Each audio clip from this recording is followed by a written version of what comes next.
Bonsoir à tous et merci beaucoup pour cette invitation. Alors j'ai essayé d'être bon élève et de répondre à la question quelle alternative ? Mais quelle alternative, pourquoi ? Pour moi, je trouve qu'aujourd'hui on est face à une situation où l'architecture comme culture et l'architecte comme praticien, comme ayant un métier, n'est pas loin de disparaître. Mais, alors c'est une vision assez négative de la situation, mais je pense que justement il y a une alternative à cela, et c'est ce que je vais essayer d'exposer ce soir, à travers plus ce qui me motive comme architecte qu'à travers mes projets, voilà, qui ont un intérêt finalement assez limité, mais j'en montrerai quelques-uns. Alors il se trouve, et ça sera plutôt la fin de mon exposé, que on a une action locale, comme ça a été dit, à travers une association qui s'appelle Avenir Radieux, sur ce village et ce centre historique de Pem. Et qu'une chose qui me tient particulièrement à cœur, c'est l'organisation d'un séminaire d'architecture chaque année. Et il se trouve que cette année, pour les raisons de la pandémie, pour la première fois, on ne l'a pas organisé depuis 5 ans, mais on s'est rendu à celui de Monte Carasso, que certains d'entre vous connaissent peut-être, dans le Tessin, en Suisse, qui a été fondé par Luigi Snozzi. Luigi Snozzi, c'est un architecte qui est venu dans le cadre des Journées de l'architecture, que vous connaissez donc, et qui a une grande importance pour moi. Et il se trouve que, voilà, c'est un peu un hasard, mais il revient plusieurs fois dans cet exposé, et c'est très bien, parce que c'est une manière de lui rendre hommage, puisqu'il est disparu, il a disparu à la fin de l'année 2020. Alors, dans cette année, on a rendu visite à nos pères, en quelque sorte, puisque ce séminaire de Pem est très nettement inspiré, et d'ailleurs mené avec des assistants de Luigi Snozzi pour le séminaire de Monte Carasso, Stefano Mo, qui nous rejoint aussi chaque année. Et cette année, on est allé y assister, puisque pour une fois, on le pouvait, puisque les deux séminaires sont presque concomitants, en tout cas se suivent. Et il y avait Mario Botta, qui participait aux discussions autour des projets des jeunes qui sont, comme à PEM, se réunissent pendant 15 jours. Et Mario Botta, qui était là pour, non pas corriger, mais discuter et participer à ces journées de clôture du séminaire de Monte Carasso. J'ai noté cette phrase qu'il a prononcée en parlant d'un projet. Il a dit « Dans les 50 dernières années, la médecine, les sciences, les techniques ont fait des progrès énormes. L'aménagement du territoire a été une catastrophe, un désastre. » Je pense que c'est très difficile de contester cela. C'est évident on est très loin dans ces dernières années, dans ce dernier siècle, d'avoir produit des lieux aussi beaux que cette place de Pienza, qui est une petite ville de Toscane, dans laquelle je reviens très souvent parce que c'est un lieu absolument magique. Aujourd'hui, l'architecture, je trouve qu'elle n'intéresse plus grand monde. Elle n'est plus vraiment un sujet de société. Elle n'a pas cette valeur qu'elle pouvait avoir dans les siècles précédents, et les gens ne la comprennent plus. Là, j'ai montré 2 images de 2 architectes très célèbres français, et que je trouve inutilement complexes, justement. Et je trouve qu'ils ont perdu, ces architectes se comportent un peu comme des artistes, comme des gens qui se lèveraient le matin et qui inventent chaque jour une nouvelle chose, et ils ne sont plus compris. L'architecture n'est plus un phénomène de société, elle ne fait plus partie, elle n'exprime plus les valeurs de la société, tout simplement, à mon sens, parce que vous mettez n'importe quel enfant face à ces bâtiments et ils sont incapables de répondre à la question « En quoi ces bâtiments sont-ils construits ?» Quant aux architectes, ils ne sont pas loin aussi de disparaître. Vous le savez, je vous conseille la lecture de ce petit livre de Bernard Marais qui s'appelle « Architecte du maître de l'œuvre au designer », qui explique très bien l'évolution progressive du statut de l'architecte et qui, aujourd'hui, est bien souvent réduit à ne dessiner que des façades, d'où le terme de designer. Il est évident, même si on résiste encore, que bientôt l'architecte, à mon avis, ne sera plus forcément majoritaire dans la société d'architecture, qu'on ne fera plus appel à lui avec obligation comme on le fait aujourd'hui. J'en veux pour preuve ma propre pratique, puisque, par exemple, j'ai fait 2 bâtiments à Strasbourg, un dans la ZAC Danube et celui-ci sur l'ancien site de la SPA, avec mes amis de BIC Architectes et Richter et Associés. Dans ces 2 opérations, nous avons été à chaque fois complètement dépossédés du travail de l'intérieur. Dans une, tous les logements, 70% des logements ont été transformés en bureaux en cours de chantier sans qu'on ait le temps de dire ouf. Et dans celle-ci, qui était une résidence hôtelière et de tourisme, et étudiante, pardon, tout le travail que l'on avait pu faire sur les cellules, les chambres, etc., a été, en quelque sorte, excusez-moi de le dire comme ça, mais mis à la poubelle d'un seul coup. Alors, ce n'est pas de la faute de mon maître d'ouvrage, qui est un ami et à qui je rends un hommage particulier ce soir, mais c'est la situation dans laquelle on se trouve aujourd'hui, de voir ces bâtiments nous échapper totalement.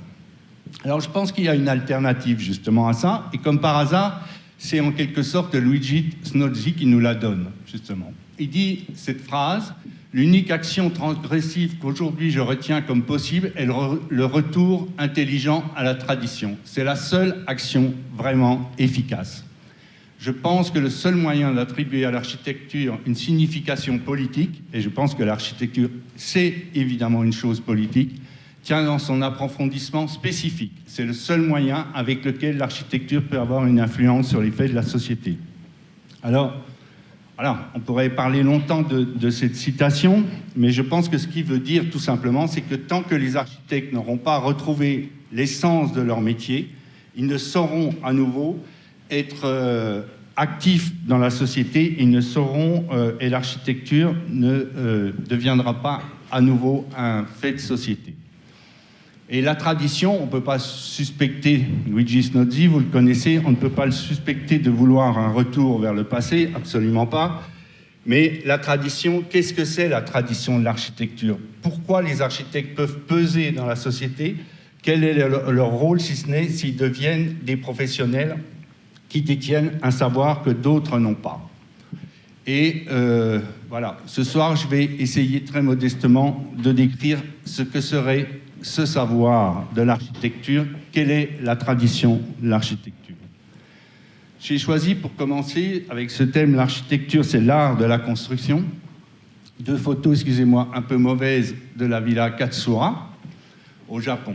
Dans la première photo, on voit très bien, voilà, on peut comprendre le bâtiment, on peut le décrypter, on voit que l'architecture peut être une sorte de langage. On comprend très bien que le poteau en bois, il est posé sur une pierre pour l'éloigner de la ruine que peut apporter l'eau. On comprend très bien, excusez-moi, la photo est mauvaise, mais voilà, c'est pas très difficile à comprendre. On comprend très bien que ce poteau, il porte une poutre principale, qui elle-même porte des poutres secondaires, qui elle-même porte le toit. Voilà. Alors après, ce bâtiment est magique pour d'autres raisons. On y reviendra plus tard, mais au moins, il nous parle d'architecture. Mais il nous parle d'une autre chose extrêmement importante dans la deuxième photo, qui est que l'architecture s'est toujours tendue, enfin en tout cas pour moi, entre 2 origines et entre 2, entre ce qui est de la structure, pour le dire simplement, le poteau par exemple, et ce qui est de l'ordre du revêtement, et qui est plus lié à la nature textile de l'architecture. Et la bonne architecture, pour moi, elle est toujours tendue entre ces 2 extrémités. On dit en effet toujours que l'architecture, elle a 2 origines, une structurelle, c'est-à-dire on va dans une forêt, on coupe des branches et on construit une charpente, comme sur cette gravure, et une autre qui est dite textile, qui est la tente du nomade. Et je pense que tous les bons architectes sont tout à fait conscients de cette tension entre ces 2 origines de l'architecture, et que c'est ça qui fait que des bâtiments par moment sont magiques. Mais je reviendrai à plusieurs reprises sur ce thème. Par exemple, dans cette villa très connue de l'architecte finlandais Alvar Aalto, on peut, quand on s'approche de loin, j'ai eu la chance d'y aller, voilà, on voit une œuvre moderne, blanche, abstraite, Mais en réalité, quand on s'approche, on voit que cette surface blanche et abstraite, elle est animée par la lumière, par la maçonnerie qu'on devine derrière, et par donc ce qui fait son essence même, c'est-à-dire la manière dont elle a été construite. Aujourd'hui, on vit dans un monde, je pense que ce n'est pas exagéré de le dire, où 90% de l'architecture, elle est de nature textile, au sens où nos bâtiments ne sont que des pots, des revêtements, notamment parce que vous le savez tous, nous sommes contraints d'isoler nos bâtiments bien souvent par l'extérieur. Et donc, l'architecture ne nous parle pas, parce que qu'est-ce qui nous parle? C'est ce discours que je montrais sur la Villa Katsura, d'une pierre, d'un poteau, d'une poutre, d'autres poutres secondaires, etc. Elle est devenue tellement abstraite que les architectes très malins comme Herzog et de Meuron, ici c'est une bibliothèque en Allemagne, un projet déjà un peu ancien, à mon avis ils sont tout à fait conscients de ça, puisqu'ils vont jusqu'au bout de cette nature textile de peau de l'architecture en recouvrant leurs bâtiments de sérigraphie. Aussi bien les parties vitrées que les parties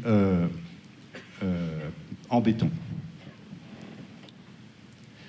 Alors l'architecture, ce qu'on cherche à faire, nous, dans notre bureau, c'est d'en revenir. Alors pourquoi aussi ces deux natures de l'architecture textile et structurelle sont importantes? Parce que finalement l'architecture, c'est le lieu où on habite l'architecture, et finalement comme on habite notre corps, parce que l'architecture, c'est une sorte d'extension du corps humain, et comme vous le savez, nous sommes faits aussi d'un squelette et d'une peau.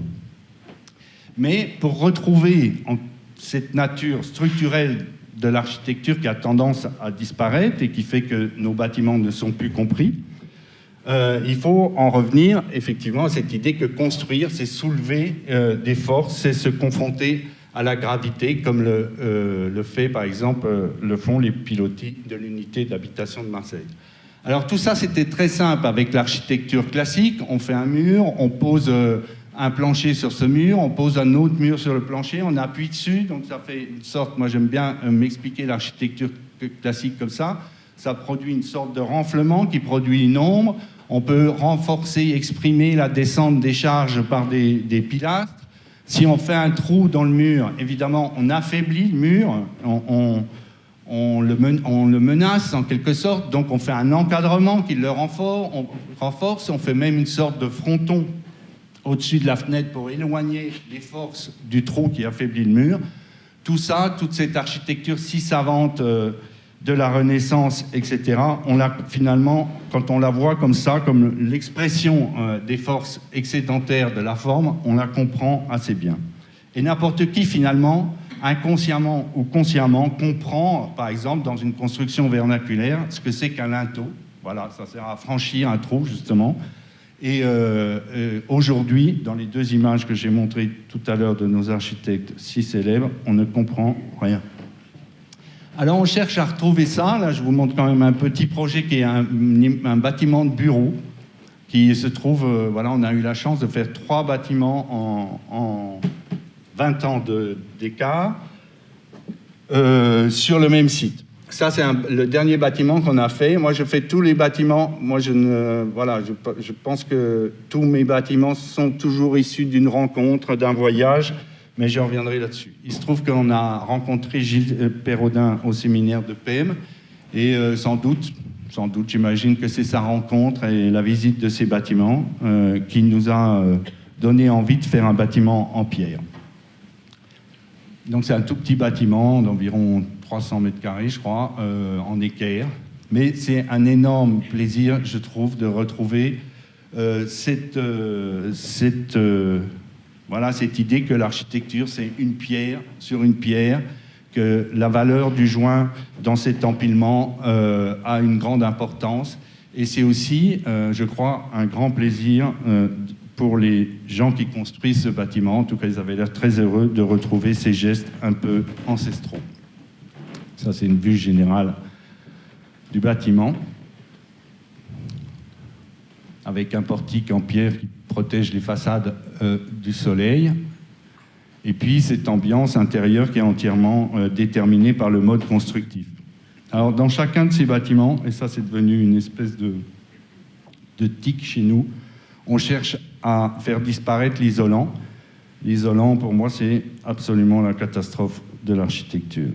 Et donc, l'isolant, il est toujours dissimulé, à la fois dissimulé vraiment dans l'épaisseur d'un double mur, souvent, et puis dissimulé jusque dans le travail des angles, par exemple, de la maçonnerie, qui ne révèle jamais un mur fin qui dissimulerait cet isolant.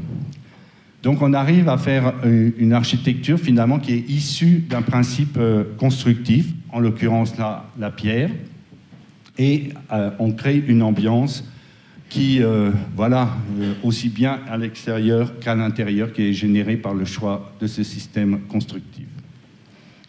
Alors justement, voilà une citation de Gilles Perrodin que je trouve aussi assez vraie et qui était aussi assez politique et assez militante.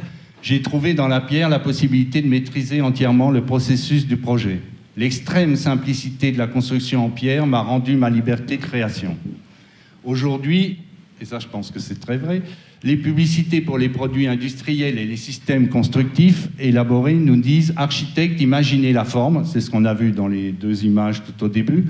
Nous sommes là pour la construire, faites n'importe quoi, nous maîtrisons le processus de construction. C'est assez vrai. Et en fait, il ne s'agit que d'aliénation des architectes à la production industrielle, de perte de contrôle du processus du projet. Puisqu'on est dans une manifestation transfrontalière, il faut aussi parler de nos amis suisses. Je trouve que c'est une grande chance d'être très proche de la Suisse et d'aller voir justement toutes ces architectures qui s'élaborent là-bas et qui m'intéressent beaucoup. Mais il y a, je crois que c'est un historien ou un architecte, je ne sais pas trop, excusez-moi, j'ai même oublié, qui s'appelle Bressler, je crois, qui dit « En France, on construit un dessin, et en Suisse, on dessine une construction. » Je pense que c'est assez vrai. Et je pense qu'on a tout intérêt, si on veut exister à nouveau, de dessiner des constructions. Ça, c'est un autre bâtiment, aussi avec cette même technique de l'isolation, voilà, qui disparaît, qui est escamotée, tout en béton. Cette fois-ci, c'est une petite mairie à côté et un équipement périscolaire, une petite bibliothèque à côté de Vesoul, à Échenot-la-Méline, où il y a aussi ce travail, puisque le béton, finalement, il peut aussi être utilisé comme une peau.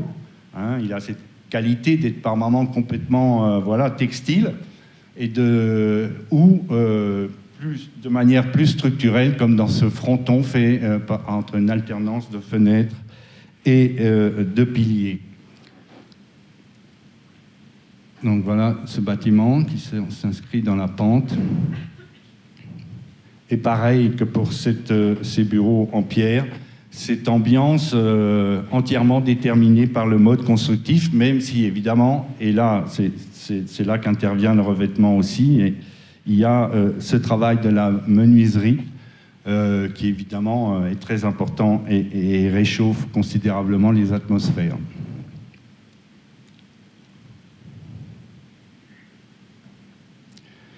L'idée, évidemment, c'est d'en revenir, c'est de simplifier et, si possible, d'en revenir à cette pureté de l'architecture romane, tellement aujourd'hui on vit dans un monde où on ne comprend plus rien, où justement on ne sait plus répondre à la question « En quoi ce bâtiment est-il construit ?» Alors que là, n'importe quel enfant de 3 ans sait répondre à la question.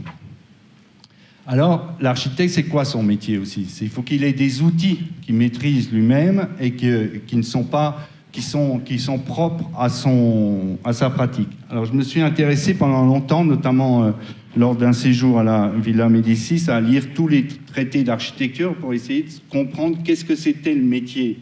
Tous les traités, non, j'exagère. Mais pour essayer de comprendre qu'est-ce qui, à travers les siècles, était resté toujours le souci des architectes? Qu'est-ce que c'était en réalité leur métier? Je pense, moi, que l'outil de l'architecte, c'est l'art des proportions. Et c'est une chose qui, bizarrement, a complètement disparu, presque, en tout cas, a beaucoup disparu de l'enseignement dans les écoles d'architecture françaises. Quand on voit ce plan, toujours de la Villa Mérea d'Alvar Aalto, on a un plan très libre. Aalto, il est donné comme un architecte de la liberté des formes organiques, les courbes, etc. Mais on se rend compte que extrême liberté, elle est tenue, contrôlée par un tracé régulateur, par des séries de proportions, etc., qui font qu'on ne peut rien toucher à ce plan. Et je pense, voilà, ça peut paraître un peu ésotérique pour certains, mais je pense que c'est là que se situe aussi le secret de la bonne architecture. Il y a cet architecte allemand, Ungers, qui a dit l'essence de l'art et de l'architecture est le nombre, la mesure, la proportion. C'est seulement à travers eux que le sublime trouve à s'exprimer. Je pense que c'est très vrai. Et voilà, c'est pas un truc magique, les proportions. Les proportions, ça peut venir simplement, justement, du module de la pierre avec laquelle on construit. Et la bonne architecture, j'aime bien dire ça, c'est que ça doit pouvoir se téléphoner, en quelque sorte. Et c'est ce qui est dit sur une anecdote à propos de Le Corbusier, qui, quand il était dans son agence à Paris, téléphonait à ses collaborateurs en Inde des séries de chiffres. Et je pense qu'effectivement, on peut faire un projet avec simplement des séries de chiffres, comme ces magnifiques murs des Kingo House, qui est un projet de l'architecte Jörn Utzon, et où il suffit de dire, voilà, tu dessines à droite 3,66 m, tu montes d'1,83 m, tu refais 2,26 m, tu fais... Voilà, on peut dicter en quelque sorte la bonne architecture. Et cette histoire des proportions, c'est quand même un peu plus important que simplement les tracés régulateurs et ce que je viens de montrer.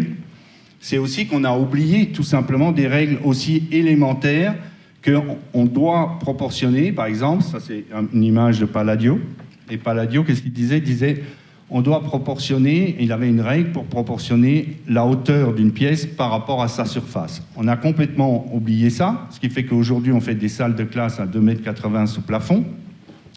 On se retrouve avec des espaces de 100 mètres carrés très bas.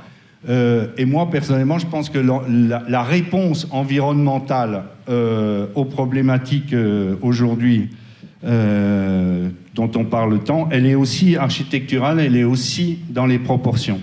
Parce que si on fait une salle de classe très haute, ben forcément, elle est bien éclairée, puisque plus on est haut, plus on éclaire en profondeur, et forcément, on y respire mieux. Et on a un peu oublié tout ça, ce qui fait qu'aujourd'hui, les architectes sont, prisonniers de ces machines, de ces bureaux d'études et de ces machines qui aident les bâtiments à respirer, alors qu'on s'en est passé pendant si longtemps. Et là aussi, comme le dit Gilles Perrodin, l'architecte a été dépossédé, en quelque sorte, de son savoir-faire. Alors peut-être le projet qu'on a fait et qui parle le mieux de ces problématiques de tracé régulateur et de proportion, c'est celui dont il a été dit dont on a parlé en introduction, et qui est une maison de santé pour Vézelay. La ville de Vézelay, qui est donc très connue pour sa basilique. Alors, première chose que l'on a faite, c'est qu'on a fractionné le programme. Alvaro Siza dit toujours l'architecture, c'est une question de mesure. J'adore cette phrase parce que justement, elle rentre en résonance avec aussi cette histoire de proportion. Et c'est une question de mesure. C'est ce qu'on a tenté de faire en fractionnant le programme en plusieurs bâtiments pour le mettre à la mesure de ce tissu urbain. Et puis, on a l'impression que tout ça, voilà, ces bâtiments sont un peu jetés comme des dés sur le sol au hasard, mais en réalité, tout ça est contrôlé par un tracé qui met en rapport le projet avec la basilique de Vézelay, qui est le point focal du village, puisqu'il s'étage en hauteur et on arrive à la basilique.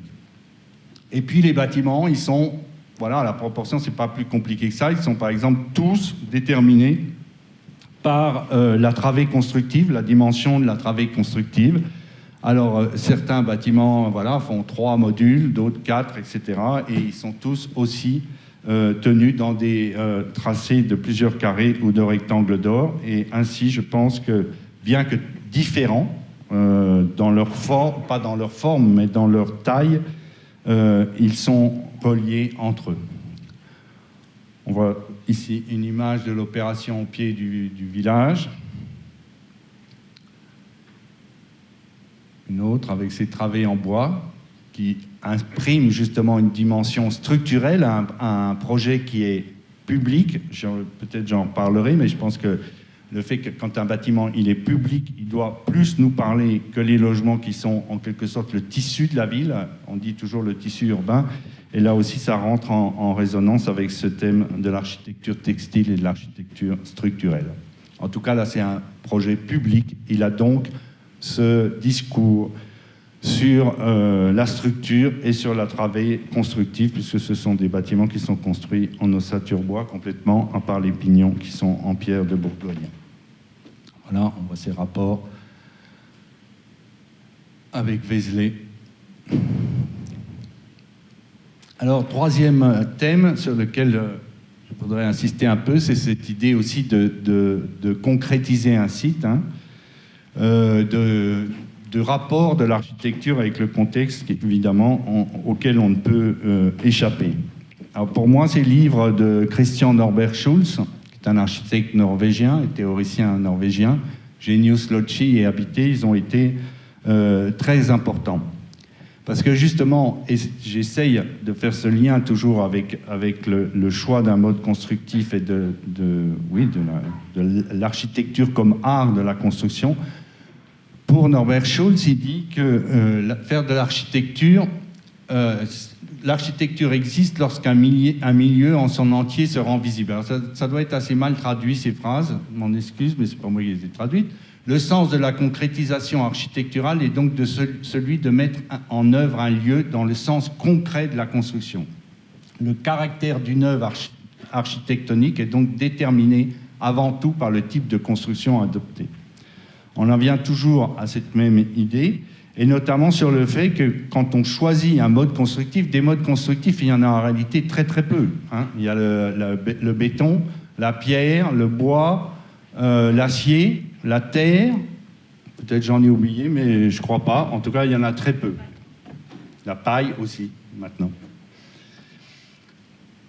Et on voit dans cette maison de l'architecte Zwerfijn, que j'aime bien montrer et que j'avais vu justement en photo, qui ne m'avait absolument pas intéressé, mais que j'ai visité. Et là, on comprend ce que c'est concrétiser un lieu. C'est-à-dire, on a vraiment l'impression que ce bâtiment rend visible son milieu, comme le dit Norbert Schulz. On a l'impression que Zwerfijn a pris le rocher pour fabriquer le béton de cette maison, qu'il a coupé les arbres pour en fabriquer la charpente, et on a l'impression vraiment que cette maison, elle entre dans une espèce de résonance avec le site. Et c'est vrai de toute l'architecture jusqu'à maintenant, c'est-à-dire que quand on va à Florence, on n'est pas à Sienne, même s'il y a 70 km entre les deux villes, alors qu'aujourd'hui, quand on est dans un écoquartier à Strasbourg, on est exactement comme si on était à Montpellier ou à Dunkerque. Alors, concrétiser un site, un petit exemple très modeste d'une école de 3 classes. On était dans un champ de patates, comme on dit souvent, c'est-à-dire un terrain sans rien à se raccorder, juste la géographie, avec les premiers contreforts du Jura, et puis ici, la plaine de l'Oignon. Donc on a pris en quelque sorte ces deux éléments pour faire le projet, hein, la plaine et les reliefs. Alors la plaine, on a construit ces 3 classes de manière très simple, une circulation qui prend de la lumière par ces 3 puits, et puis ces 3 classes et les annexes nécessaires. Et puis, pour faire le préau, on a pris au contraire, on a pris les reliefs et les courbes des premiers contreforts du Jura, et on a essayé comme ça justement de concrétiser le site. Mais je pense que les enfants, ils sont très sensibles à ça, et quand ils vivent dans cette école, ils ne peuvent pas, même si c'est inconsciemment, ne pas faire le rapport entre ces deux éléments qui forment le projet et ces deux données de la géographie dans laquelle ils vivent. La question de la matérialité dans cette idée de concrétiser un site et du principe constructif, donc comme le dit Norbert Schulz, c'est extrêmement important. Ça, c'est un autre exemple, une maison construite pour des gens qui ont vu leur maison brûler alors qu'ils étaient en voyage, qui sont des amoureux du jardin, et on a repris certaines pierres, on en a évidemment pris d'autres pour leur construire une nouvelle maison qui découpe le terrain en autant de pièces intérieures qu'extérieures, en quelque sorte, dont certaines sont des jardins. Mais on a repris en quelque sorte le système constructif des maisons du village et des pierres déjà présentes sur le site. Alors on voit ces pièces extérieures, plus ou moins intimes, qui sont divisées par ces grands murs.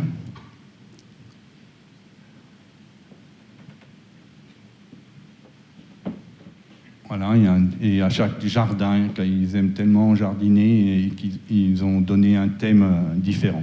Alors dans nos bâtiments, il y a toujours des emprunts. Voilà, moi j'aime bien citer les autres architectes, je reviendrai là-dessus tout à l'heure, mais c'est Snodzy qui dit qu'on n'a rien à inventer, juste à réinventer. Ça, je pense que c'est très vrai. Voilà, quelques photos de l'espace intérieur, avec ce rapport au jardin, toujours. Au fond, justement, un WC emprunté à Jørn Utzon, c'est-à-dire qu'on rentre dans le WC, mais en réalité, on est devant une baie vitrée qui donne sur l'extérieur, mais un extérieur très privé. Et cet architecte Utzon, il a fait ça dans une chapelle au Danemark. Voilà le WC. Désolé de vous montrer des WC, mais les architectes passent beaucoup de temps sur les WC. Un autre projet voilà, qui n'est pas construit, qui peut-être ne se construira jamais, qui est un projet pour un petit musée au pied du château de Montségur, qui est un des châteaux cathares, là où les derniers cathares ont été brûlés. C'est sans doute pour ça qu'on n'arrive pas à le faire, parce qu'ils sont un peu fous là-bas. Et c'est un bâtiment qui s'inscrit dans les lanières de l'urbanisme de ce village de 100 habitants, hein, c'est très petit.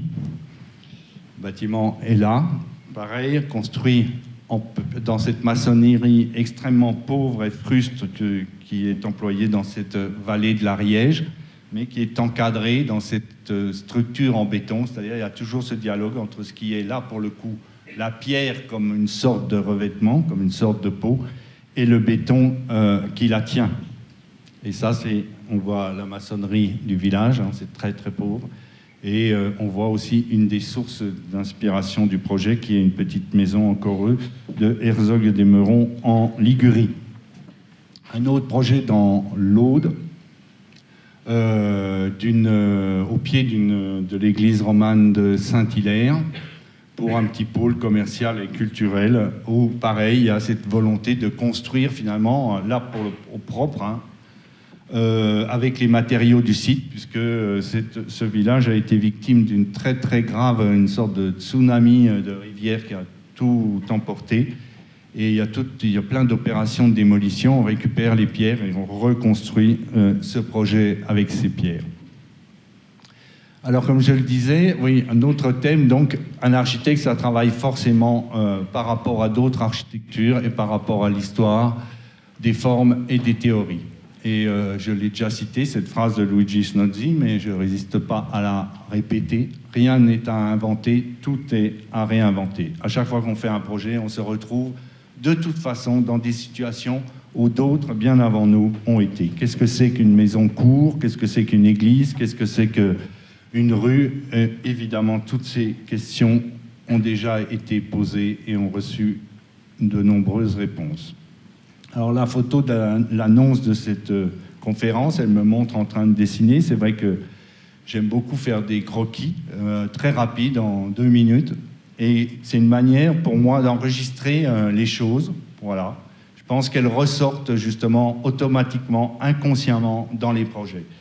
Il y a des gens qui disent que la main va plus vite que le cerveau. Je suis assez d'accord avec ça. Je pense que par moment, et c'est pour ça que les jeunes architectes devraient vraiment arrêter de dessiner avec un ordinateur, je pense que la main, elle trouve des choses que, justement, en allant fouiller dans la mémoire, que le cerveau n'a même pas le temps de conceptualiser. En tout cas, bon, voilà. Je dis ça, c'est peut-être faux, mais je pense qu'il y en a d'autres qui l'ont dit avant moi. En tout cas, bon, voilà, je voulais montrer justement ce que je dessinais ce jour-là. J'ai retrouvé, c'est un petit projet d'Alvaro Siza, dont on a parlé tout à l'heure, une réhabilitation et extension pour faire un petit musée dans le cœur de Lisbonne. Et je pense que chaque projet, je me suis aperçu après que ce préau avec cette courbe, qui est aussi un rapport avec l'architecture textile, parce que c'est justement une sorte de dais.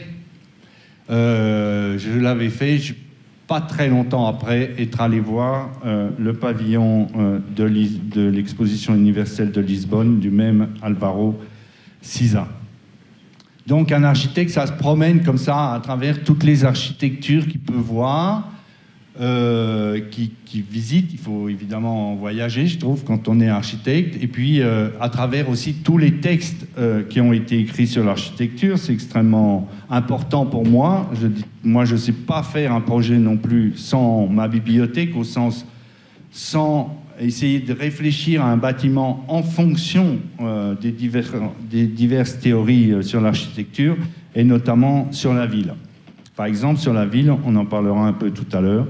Pour moi, il y a un livre qui est fondamental, qui est celui de Aldo Rossi, c'est pas le seul à avoir évoqué ça d'ailleurs, mais qui s'appelle L'architecture de la ville, et qui dit bien que la ville, elle est faite d'un tissu totalement unitaire, bête, qu'on ne devrait pas avoir, comme on voit aujourd'hui dans tous ces écoquartiers, dans tous ces ZAC, etc., des bâtiments de logement très très compliqués, où tous les architectes font des performances pour se faire voir. Le tissu de la ville, c'est un truc complètement idiot, c'est un truc qui devrait être horizontal, simple, bien construit, ne pas raconter plein d'histoires, c'est justement de la nature textile de l'architecture. Et puis les monuments qui viennent en opposition à ce tissu, eh bien, eux, forcément, ils ont un rapport un peu plus évolué à la nature structurelle de l'architecture. Et la ville, elle a toujours été, pour moi, constituée comme ça, ce qui n'empêche pas les bâtiments de logement, même ils nous parlent peu, même s'ils ne sont pas très éloquents, même s'ils sont très simples, d'avoir quand même un discours sur la construction. Il suffit d'aller dans n'importe quelle ville, quartier moyenâgeux, pour voir qu'on comprend comment ces bâtiments sont construits. Alors que les monuments, effectivement, ils font une démonstration un peu plus musclée de ce qu'est l'origine structurelle de l'architecture. Alors un exemple que j'aime beaucoup citer, parce que dans la vie d'un architecte, il y a aussi des bâtiments qui sont plus importants que d'autres. Et je pense que pour ma génération, les termes de Vals, de Peter Zumthor, c'est un bâtiment qui a été très important pour moi. Parce qu'évidemment, on y retrouve cet emploi du matériau local, hein, le gneiss, qui fait que ce bâtiment a l'impression d'être construit avec les pierres du pays. Mais on a aussi une chose très belle, qui est cette pierre qui est employée comme coffrage des piles en béton qui portent en porte-à-faux ces grandes dalles séparées par un ray de lumière. Donc il y a aussi ce jeu sur la pierre, est-elle structurelle ou n'est-elle qu'un parement? Et dans ce bâtiment, il y a une sorte de mystère comme ça qui, je pense, fait sa qualité. Mais au-delà de ça, je pense que ce bâtiment, il est magnifique parce qu'il est tendu justement entre ce qui est de l'ordre du local et ce qui est de l'ordre de l'histoire de l'architecture, de la grande histoire de l'architecture et des formes, plus universelles. D'une part, finalement, il est très proche de ces greniers à foin, hein, qui sont faits, que l'on trouve aussi dans les montagnes françaises, mais en tout cas tout particulièrement dans ces montagnes des Grisons. Il y en a plein comme ça autour du bâtiment. Voilà, c'est 4 piles en pierre, qui porte un toit et un remplissage en bois. Finalement, ce bâtiment, c'est guère autre chose, hein. C'est des piles en pierre qui portent un toit avec un remplissage en verre plutôt qu'en bois. Mais il entretient aussi un rapport forcément, enfin moi je le vois comme ça, avec l'histoire de l'architecture et notamment avec la synagogue de Jérusalem, qui est un projet de Louis Kahn qui n'a jamais été construit, mais où on voit ce principe de poteaux qui portent ces grandes tables en béton qui sont séparées par des raies de lumière, principe qu'on retrouve chez Zumthor. Et je ne crois pas qu'il ait pu faire ce projet sans penser à celui-ci. Et je trouve que c'est ça, faire de l'architecture, c'est sans arrêt faire des projets en référence à d'autres. Donc, ce bâtiment, il est tendu entre ce qui est le plus local possible Et puis, cette évocation de Jérusalem, d'un projet non construit et d'un architecte parmi les plus géniaux du XXe siècle. Je passe sur cette image. Nous, on aime bien faire ça, les emprunts. Donc, c'est évident que quand on a vu, toujours pour parler de Zumthor, cette petite chapelle construite avec ce béton paysan, hein, c'est-à-dire comme un paysan ferait un mur de soutènement dans un champ. Hein. Il met 2 planches, il coule une première rangée de béton, il revient le lendemain, il remet ses 2 planches, il coule, etc. C'est une manière aussi de montrer, même avec le béton qui est un matériau liquide, qu'il y a une sorte d'empilement de rapport à la construction, à l'édification. Alors je le montre à travers une petite maison qu'on a sur ce terrain, là maintenant, pardon. Il y a le bâtiment en pierre que vous avez vu tout au début. Il y a eu, avant tous ces bâtiments, une petite maison en bois sur pilotis. Et puis, cette grosse maison, c'est des gens qui ont acheté, ça c'est intéressant pour la petite histoire, on peut gagner beaucoup d'argent avec un ordinateur dans une maison de 100 mètres carrés. Ils vendent des billets d'avion en gros. Voilà, et dans la campagne, totalement perdu en Haute-Saône, et ils ont construit ça. Après, ils ont construit un autre, ce bâtiment en pierre, etc. En tout cas, voilà, ça c'est quelques images de la première maison pour que vous ayez un rapport au contexte. Excusez-moi, elles sont un peu sombres. Donc, cette espèce de forme, voilà, qui n'exprime pas grand-chose de la construction, un volume perché sur des pilotis. Et puis, en contraste, cette maison faite de strates en béton repris sur le système de Zumthor, mais que lui-même a vu dans les champs, évidemment, ailleurs. Mais pareil, l'isolant disparaît. Et l'intérieur, ici, c'est une maison un peu chic, avec une piscine intérieure. Donc, ce mode constructif irradie. C'est ce qu'on appelle, voilà, avec ce terme un peu mystérieux que j'ai jamais bien compris, qui s'appelle la tectonique, mais pour moi ça veut dire que c'est justement choisir un mode constructif et puis faire en sorte que ce mode constructif, il fabrique tout le bâtiment de la forme générale jusqu'à ses moindres détails, et je pense que la Villa Katsura, c'est un bon exemple de ce qu'est la tectonique. Donc on voit à l'intérieur de la maison, avec ce béton, toujours ce travail de la menuiserie pour réchauffer l'atmosphère.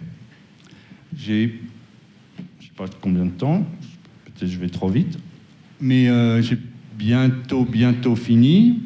Là, dernier thème, le rapport à la ville. Je pense qu'un architecte, à un moment donné, c'est pas qu'il en a marre de faire des bâtiments, parce que c'est fantastique de faire des bâtiments, mais quelquefois c'est un peu vain. Finalement, les bâtiments, ils servent à fabriquer la ville, et c'est la ville, l'horizon en quelque sorte de l'architecture. Je crois que c'est Snodzy qui dit ça aussi. Il dit aussi, quand tu projettes une maison, un quartier, un sentier, pense toujours à la ville. Finalement, quand même, le but de toutes nos actions, c'est de fabriquer la ville.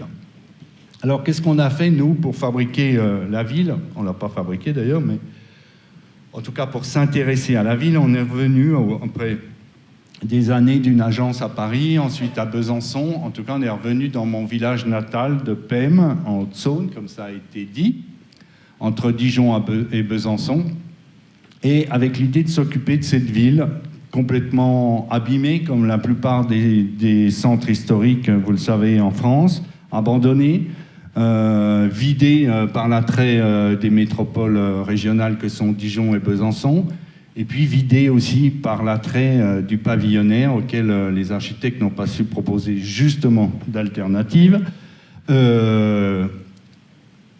Voilà, un centre historique assez abandonné et assez en ruine, celui de Pem, mais comme celui de beaucoup d'autres villes françaises. Pourtant, moi, je reste persuadé que ces constructions anciennes, j'ai autant de plaisir à faire une réhabilitation qu'à construire cette énorme maison en béton que vous avez vue. Je suis persuadé que ces architectures anciennes, elles sont transformables, on peut les réutiliser, on peut amener de la lumière, parce qu'effectivement, si on prend le centre, je ne sais pas s'il y a une image, s'il y a un plan de la ville de Pem, avec l'Ognon, qui est une petite rivière qui coule au pied, les remparts que vous avez vus sur la photo, Et puis ce tissu urbain du centre historique, sachez qu'en 50 ans, la superficie de l'agglomération a été multipliée par 7, c'est-à-dire s'il fallait vous montrer tout ce qui est PEM aujourd'hui, c'est énorme, ça ne tient pas sur l'image. Et alors que la population a été seulement multipliée par 1,5. C'est-à-dire que dans cette densité-là vivaient beaucoup de gens à proximité des commerces, à proximité des fermes, etc. Il y avait une sorte de centralité que, à mon avis, la catastrophe absolue écologique à venir va nous apprendre à retrouver ces notions de centralité, ces notions de rapport, de proximité qu'il va falloir un jour réinventer. En tout cas, on est persuadé de ça, et c'est pour ça aussi qu'on œuvre avec cette association. Et donc, pour réhabiliter ces maisons, pour les rendre habitables, il faut aussi démolir. Et les architectes des bâtiments de France sont maintenant, je pense, conscients de ces problématiques. On ne peut pas tout préserver parce que, effectivement, ces maisons, elles sont souvent très étroites, elles ont très peu de lumière, et il faut les modifier pour les rendre à nouveau désirables. Donc ça, c'est une image des remparts. Alors tout ça a été rendu possible. Là, je pense que c'est là où je suis très optimiste. Je pense que l'architecture, des fois, elle peut déclencher des choses. Elle peut montrer aux gens qu'avec un bâtiment, on peut complètement changer l'ambiance d'un village. Et notamment, cette chance nous a été donnée par la construction de la restructuration de l'école, qui sont ces bâtiments au rez-de-chaussée ici, et puis là derrière, en arrière-plan, la construction d'un préau dans l'école, dans cette cour, qui est justement au point de basculement entre le plateau et puis la plaine et ses remparts. Et je pense que là aussi, les enfants, ils savent très bien dans quel lieu ils ont vécu, et la topographie, c'est très important. Ça, on voit le préau. La cour, l'intérieur, toujours l'emploi, le plus possible de matériaux entre guillemets locaux. Là, c'est du chêne et des pierres de Buxy au sol. Un bâtiment périscolaire, un peu qui ressemble beaucoup à ceux de Vézelay, qui accueille un nouveau bâtiment qui accueille le restaurant scolaire et des petites salles d'activité. En tout cas, je pense que ce projet que l'on a fait avant de créer l'association, il a quand même explosé en quelque sorte une partie du village, fait comprendre aux habitants qu'on pouvait vraiment transformer un endroit qui était vraiment miteux avec quelques mètres carrés et un peu d'architecture. On voit dans ce bâtiment périscolaire, je reviens au thème précédent, mais c'est un bâtiment construit en bois, donc tout finalement décline de ce choix du mode constructif en bois. Alors on a fondé cette association avec 3 thématiques en quelque sorte. 1, donner des conseils gratuits aux habitants du village quand ils veulent refaire un escalier, changer une fenêtre, modifier leur façade ou faire un projet plus ambitieux d'architecture.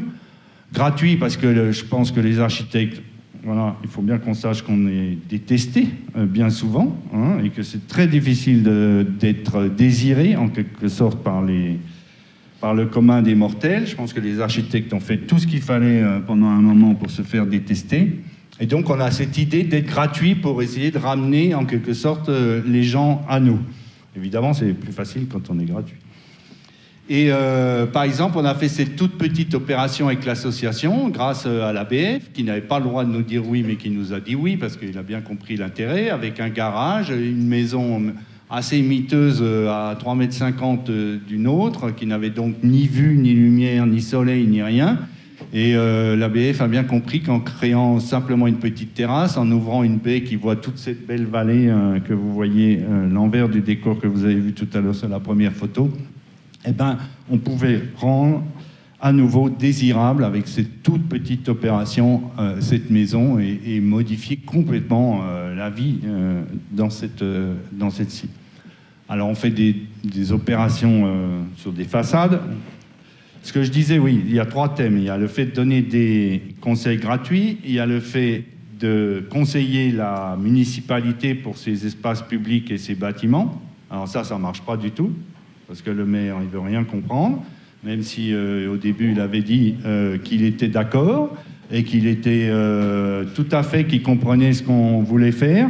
Mais je crois qu'il a, voilà, malheureusement, il a du mal à adhérer, bien que tous les gens qui passent dans ce village lui disent, en tout cas tous les architectes qu'on reçoit pour le séminaire, lui disent que c'est une chance, mais voilà, on a beaucoup de mal à collaborer avec la mairie, donc je pense qu'on va essayer de contourner tout cela. Mais j'ai aucune envie d'être maire.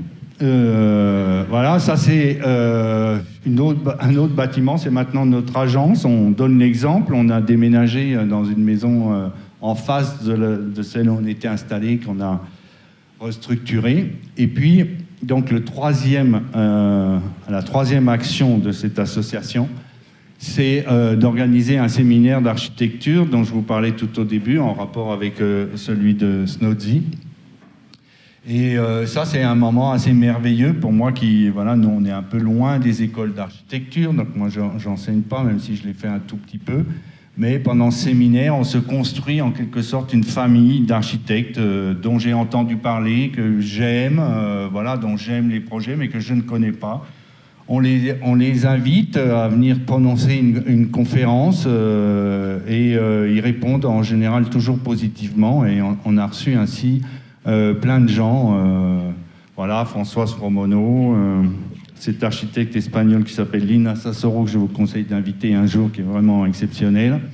Voilà, des tas d'architectes qui viennent, des Suisses, etc., qui viennent prononcer une conférence pendant ce séminaire, et ces jeunes architectes qui se confrontent justement à cette matérialité très spécifique, parce que c'est vrai que dans les études, ces questions de construction et d'architecture comme art de la construction sont finalement assez peu évoquées, et ils viennent se confronter à cette matérialité du village qui est tout simplement faite de pierre, de bois et de tuiles. Il y a des cours de dessin, enfin voilà, on s'amuse un peu pendant 15 jours, beaucoup, et il y a justement une projection d'un film aussi, un soir, qui a toujours un rapport avec l'architecture. Là, c'était, comme par hasard, le film du fils de Louis Kahn, My Architect, qui est un film très très beau, qui ne parle pas que d'architecture. Il y a ces conférences avec un public assez généreux. Les habitants, pour beaucoup, pour certains, viennent en tout cas et découvrent l'architecture. Par exemple, on a eu Françoise Romono qui, voilà, quand elle parle de Glen Murcutt, elle parle aussi de l'Australie, elle parle de l'histoire de l'Australie.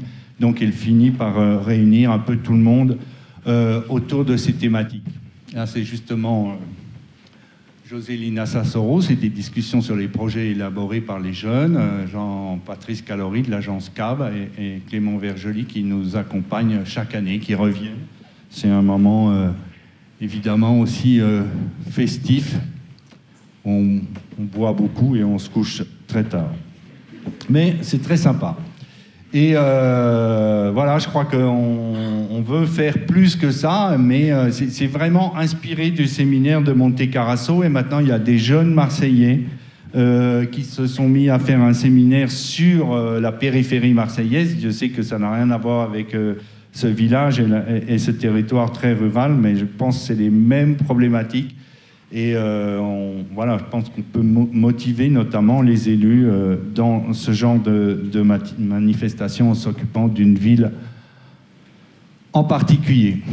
Alors, je ne sais pas s'il y a des maîtres d'ouvrage dans la salle, mais j'avais réservé 3-4 diapositives pour les maîtres d'ouvrage, pour leur donner ce que j'estime être un bon exemple, c'est-à-dire qu'on a la chance d'avoir remporté, c'est quasi miraculeux, un concours pour construire les nouveaux chais du château Lafite Rothschild à Pauillac, sur un bâtiment, sur un chai construit lui-même par Ricardo Bofill.